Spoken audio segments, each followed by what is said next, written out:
अध्यक्ष महोदया, आपने मुझे बोलने का मौका दिया। मैं अपनी पार्टी की भी आभारी हूँ for this opportunity.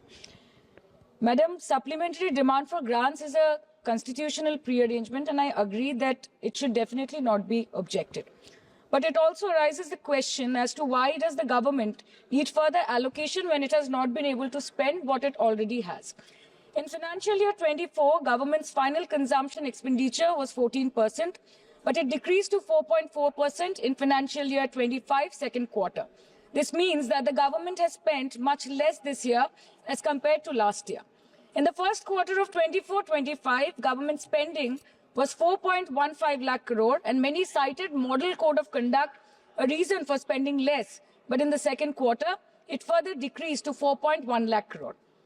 Madam, to my simple understanding, this grant is being demanded from the exchequer, but this is the money which is collected from the people, and it is meant to be spent for the people.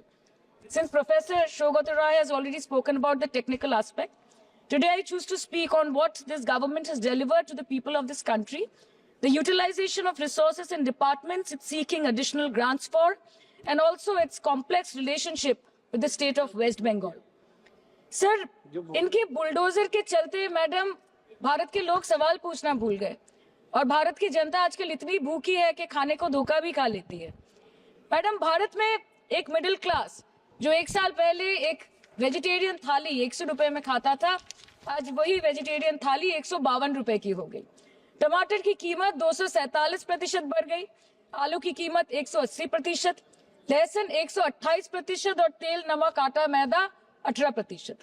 पहले आम आदमी pocket में पैसा लेके बाजार जाता था और थैली भरकर सामान लाता था, लेकिन अमृत काल में आदमी थैली भरकर पैसा लेके जाता है और पॉकेट में आलू, टमाटर, प्याज लेके घर वापस आता है।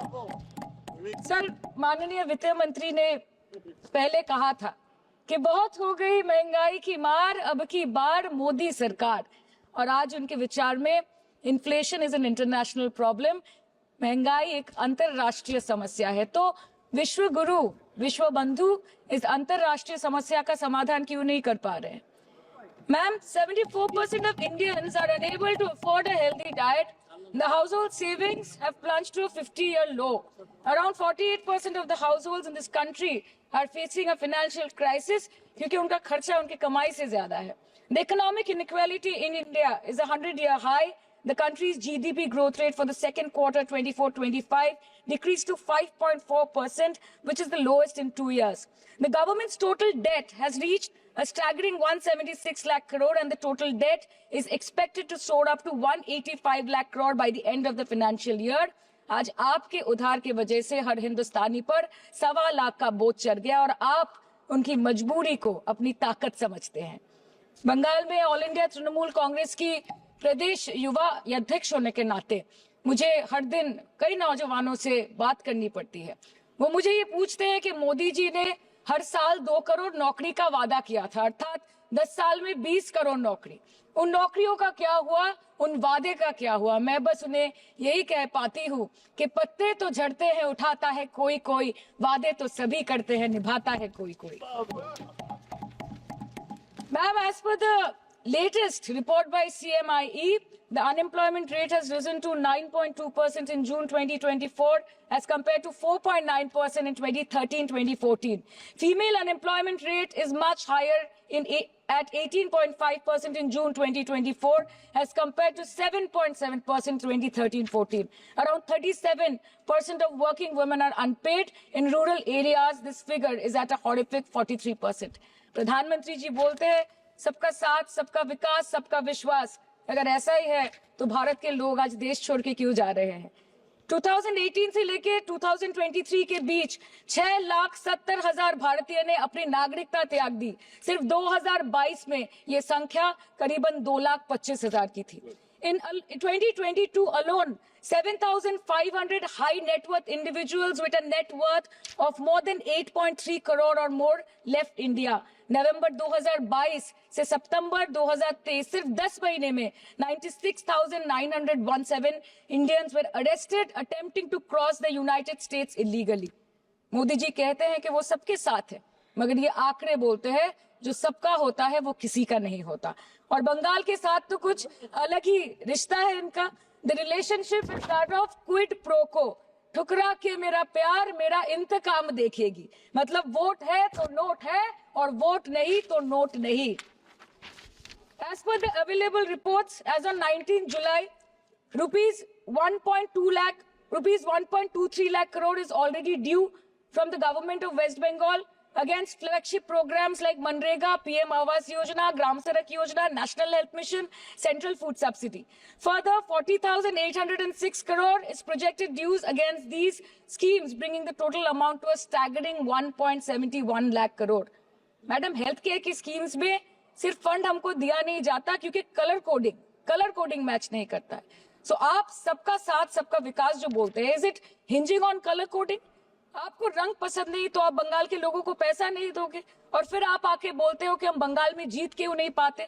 Ma'am, this is the reason, this step motherly attitude, जिसके लिए बंगाल के लोग हर बार इनको बड़े बड़े रसगुल्ला खिलाकर वापस दिल्ली भेज देते हैं. Even after making several attempts to crush our aspirations and our economy, Bengal government stands tall and true towards the commitment towards its people. Bengal में सिर्फ दीदी है तो मुमकिन है. The West Bengal government started transferring money to the bank accounts of 21 lakh people who worked for 100-day scheme without receiving any payments from the central government for Manrega. Even before Ayushman Bharat, in Bengal, Shastra Shati, a cashless scheme was launched, providing treatment cost up to 5 lakh for per person belonging to any strata of the society. आज कलकत्ता के किसी आलिशान private hospital में जहाँ पे एक अमीर आदमी की चिकित्सा होती है, वही बगल वाले बेड में एक गरीब मजदूर, एक गरीब किसान की भी ट्रीटमेंट होती है. यही है ममता बनर्जी का विकास. और आपके अमृत काल में the cost of medical treatment has been doubled in the last 5 years.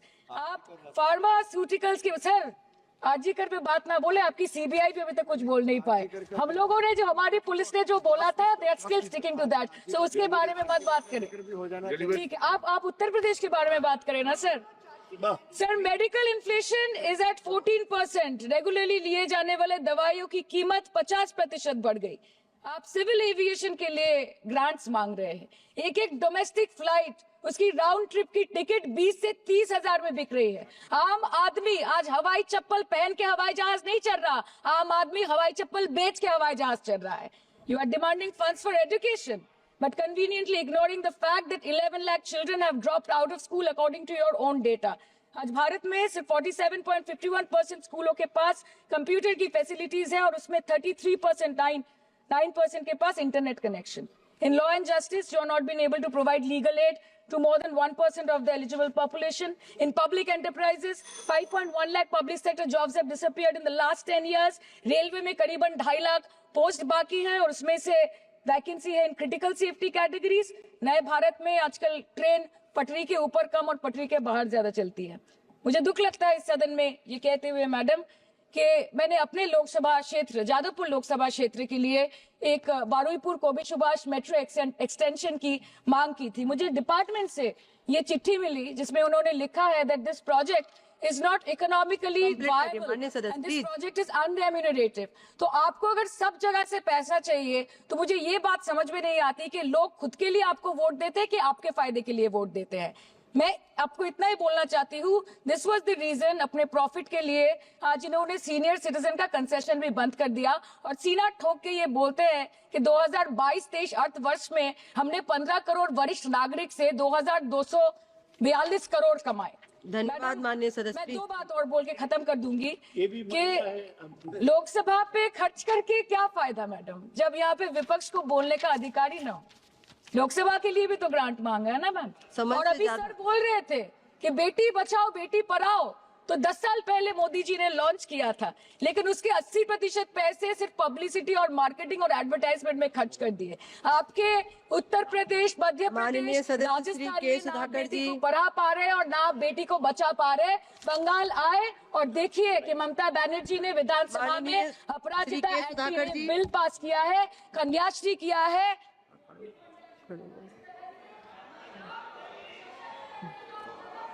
Thank you, madam. Thank you, madam.